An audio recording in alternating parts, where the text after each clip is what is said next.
Sabe, todo esse conteúdo que a gente produz aqui no Papo com Ela, ele também fica disponível no nosso canal no YouTube para você ver e rever quantas vezes quiser e mandar para quem você acredita que precisa acessar esse tipo de informação. Você ainda não está inscrito ou inscrita no nosso canal? Então fica o meu convite, inscreva-se, porque assim você não perde nenhum assunto do papo. E para facilitar a tua vida, a gente criou esse QR Code que aparece na tua tela. Basta mirar a câmera do celular para ele, que já vai te dar o caminho para que você passe a integrar essa comunidade do Papo com Ela lá no canal no YouTube.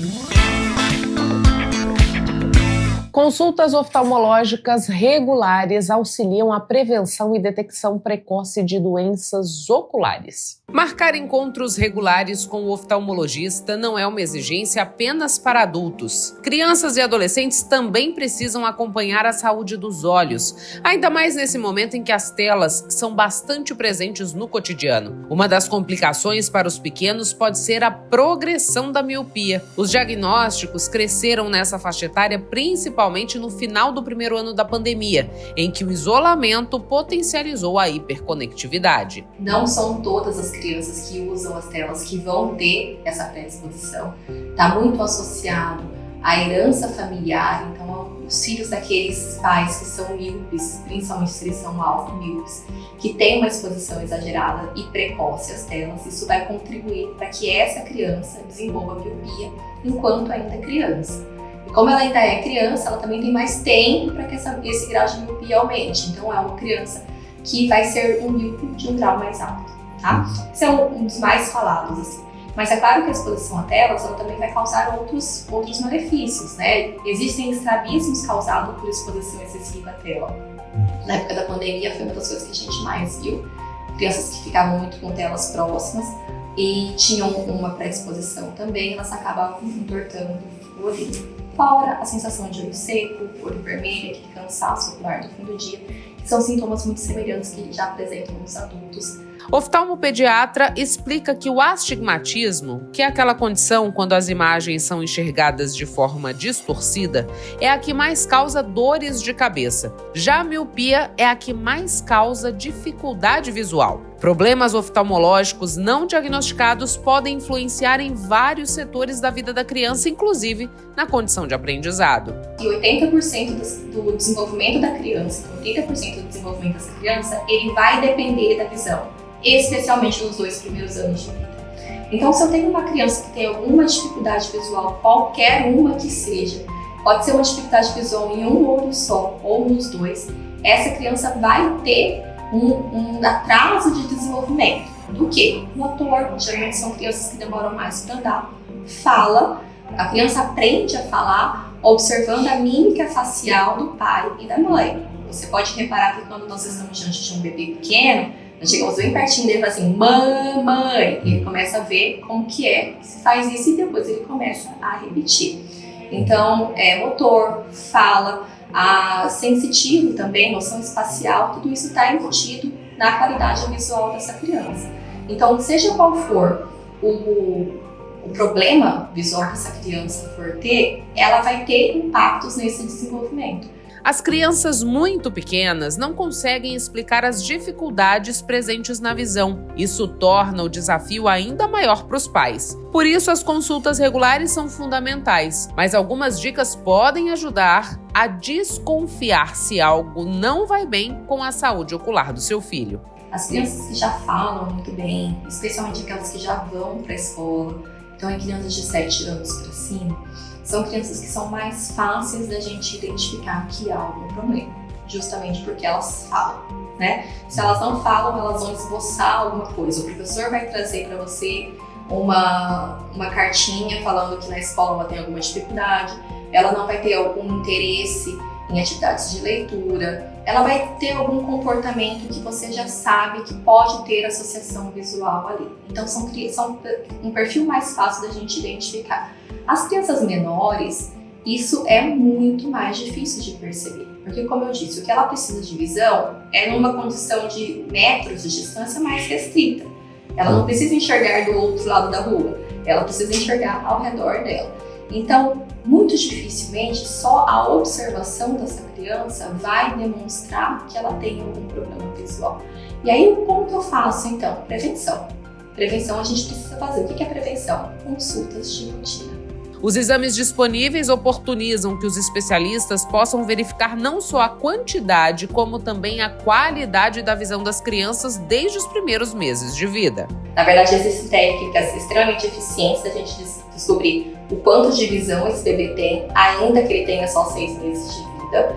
Então, quanto mais cedo diagnosticado qualquer tipo de alteração ocular, mais fácil é a reversão e o tratamento disso, para que na vida adulta essa criança tenha uma qualidade visual que ela precisa, né, para o desenvolvimento mesmo dela, para ter a vida ativa ali quando for adulto, de excelência. Neste mês é realizada a campanha Setembro Azul, que visa dar maior visibilidade à comunidade surda aqui no Brasil. Censo Demográfico de 2022, realizado pelo IBGE, aponta que 2,6 milhões de pessoas no Brasil possuem dificuldades para ouvir. A inclusão ainda é um desafio bastante presente e reforça a necessidade do Setembro Azul, iniciativa pensada para incentivar medidas de conscientização sobre os problemas enfrentados pela comunidade surda no país. O foco do Setembro Azul, a gente fala sobre deficiência auditiva, todas as pessoas, ela tem os seus direitos, né? O direito à educação, o direito à moradia, o direito à assistência social, sobretudo também. Elas têm o direito, ela tem o direito ao passe livre, essas pessoas têm direito também à entrada em shopping, gratuito, em eventos socioculturais, todas de forma gratuita, justamente pela deficiência, né? Que existe a Lei Brasileira de Inclusão, que essas pessoas com deficiência auditiva, elas estão englobadas dentro desses direitos também. A cor azul foi escolhida em homenagem às vítimas do programa nazista de eugenia, que assassinava pessoas com deficiência. Faixas azuis eram usadas para identificar os surdos, transformando a cor em um símbolo de superação. A escolha do mês de setembro se dá pelos diversos marcos para a população surda terem ocorrido justamente nesse período. Em 1880, no Congresso de Milão, foi proibido o uso da língua de sinais na educação dos surdos e imposto o oralismo. No dia 23, comemora-se o Dia Internacional da Língua de Sinais. Dia 26 é o Dia Nacional do Surdo, e foi nessa data que a primeira escola para surdos foi criada no Brasil, no Rio de Janeiro. E o dia 30 é comemorado o Dia Internacional do Surdo e do Tradutor e Intérprete. Além disso, aqui no nosso país, o 1º de setembro ficou marcado como o dia de promulgação da Lei nº 12.319, que regulamentou a profissão do intérprete de Libras. Quando nós falamos de Setembro Azul, nós falamos de pessoa com deficiência, sobretudo pessoas com perda auditiva, a gente entende de Libras, que é a primeira língua da pessoa surda, né? Então, a Libras ela é difundida através de sinais, e hoje, dentro do município de Cuiabá, nós temos o CACIES, que é o centro de referência de estudos, né, que é onde é ofertado os cursos de Libras para toda a comunidade em geral, tá? Comunidade em geral que eu digo é todas as pessoas que têm interesse em aprender a língua para se comunicar, seja ela profissional da educação, da saúde, né? Eu sou formado, inclusive, em Libras pelo CACIES, eu tenho um atesto, né, eu sou proficiente na língua, e hoje nós temos vários locais, como o Senai, né, que oferta cursos gratuitos de Libras, também o CACIES, que é o Centro de Formação da Educação Especial, e existem outros também, como o SENAC, né, a Prefeitura mesmo de Cuiabá está fechando uma parceria aí com as outras secretarias para que essas pessoas possam ter acesso ao curso de Libras, para que elas possam se comunicar com as pessoas surdas, pessoas deficiente auditiva. Visibilidade, conscientização, luta por direitos, valorização da cultura surda e promoção da acessibilidade são fatores que devem estar presentes não só no mês de setembro, mas de maneira permanente no diálogo social. Já dizia o educador e filósofo Paulo Freire, a inclusão acontece quando se aprende com as diferenças e não com as igualdades. Todas as pessoas que estão assistindo esse vídeo, que elas possam aprender um pouco sobre inclusão, que essas pessoas elas possam estudar um pouco sobre o que é a pessoa com deficiência, porque às vezes a gente se depara com uma pessoa do lado, às vezes a gente não conhece o direito, a gente não sabe como tratar essa outra pessoa, né? E aí que a gente entra para poder orientar, dar dicas de como essas pessoas possam incluir cada vez mais, que nossa sociedade ela seja mais inclusiva, porque falta empatia dentro do ambiente de trabalho, dentro do ambiente escolar, que seja na sociedade, na comunidade em que ela vive, mas que essa realidade possa ser mudada, que todas as pessoas com deficiência possam ser recebidas de forma empática, que todas as pessoas possam entender a individualidade de cada um.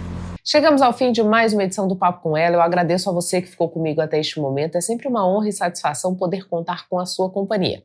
Mas antes de ir embora, eu quero te fazer um pedido. Siga o Papo com Ela no Instagram, no Facebook, inscreva-se no nosso canal no YouTube e queria te lembrar também que você pode nos ajudar a fazer o Papo com Ela, dando a sua sugestão. O que você gostaria de assistir aqui nas reportagens ou até mesmo nas nossas entrevistas? Faça sua sugestão, entre em contato com a gente pelas nossas redes sociais ou por esse endereço de e-mail que aparece na tua tela. Tenha um excelente fim de semana. Sexta que vem eu tô de volta e quero mais uma vez poder contar com a sua companhia. Um beijo e até lá!